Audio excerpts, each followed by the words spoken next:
Alright, so here's Slick and here's our little GPS unit. So I'll show you what's in the box and I'll show you how it's all set up. So this is the little logger unit I got, and it's fairly straightforward, and you get this with it. So in here is your little card, and your little card pops in there just like that. That's it. So that's what's in the box. Okay, so fairly straightforward. So for carrying this around, just stick that back in there, and that goes in there, and you just don't lose that.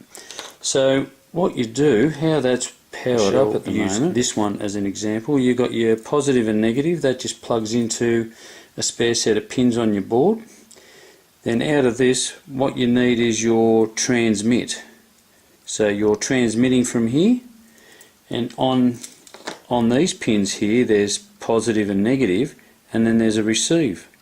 So your transmit just goes straight onto the board, and then you've got two wires that come off here, your positive and your negative, and they go to the board. So you can see there, this big one is for the power for the logger, and these two here are the power for this little GPS. Now, there was a lot of hoo-ha about this. I got this and I thought, this seems rather complicated. And you get the card with it. Did all the reading. I must have read for probably an hour to see how it all worked and how you had to program it. And you don't have to do anything. All you've got to do, stick the card in it, get your GPS, put your GPS signal on, as I said, power it up. This guy here with the card, all that was $10. US, and I bought this, which is just a simple straightforward GPS unit. It was $20.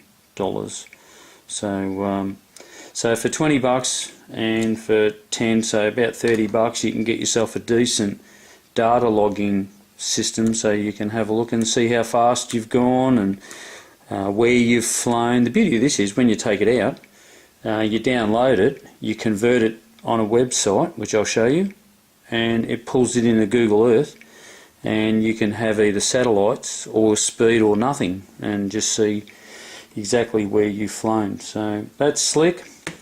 That's the GPS Matchbox. That's what's in the box and what's on the box, and that's the SD card. So we'll get on with it and we'll have a look at the other bits now.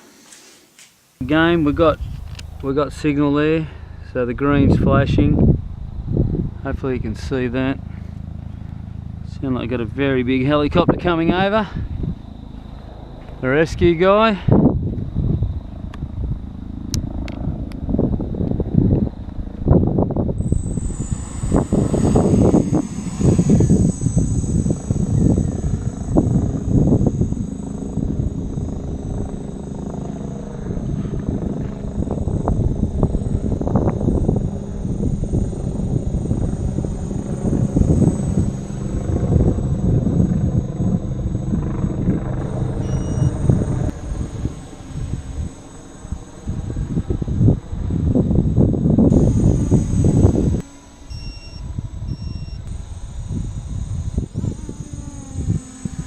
You just see that back ESC failing, can't you?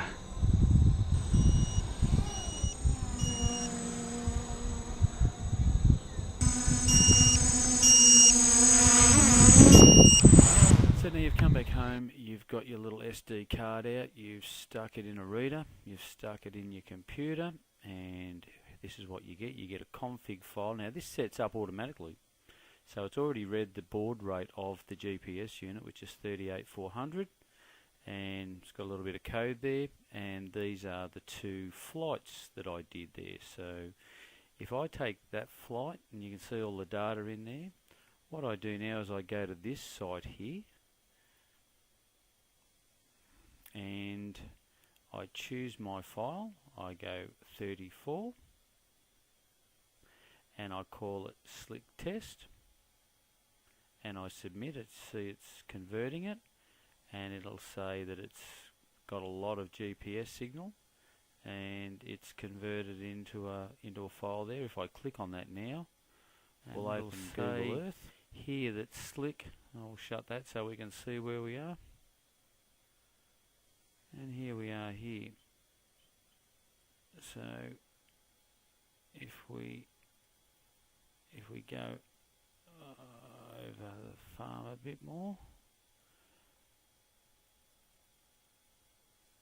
you can see here this is the universal time, which is 5:46, and we're doing 22 kilometres an hour. So all that flying I did all around there, basically that's what I did. So if you click on that, it'll tell you that I flew for 5 minutes and 8 seconds, covered nearly 1400 metres, maximum speed 43 k's, average speed 16 k's, 8 satellites received, max 6 minimum. So basically that's what you get.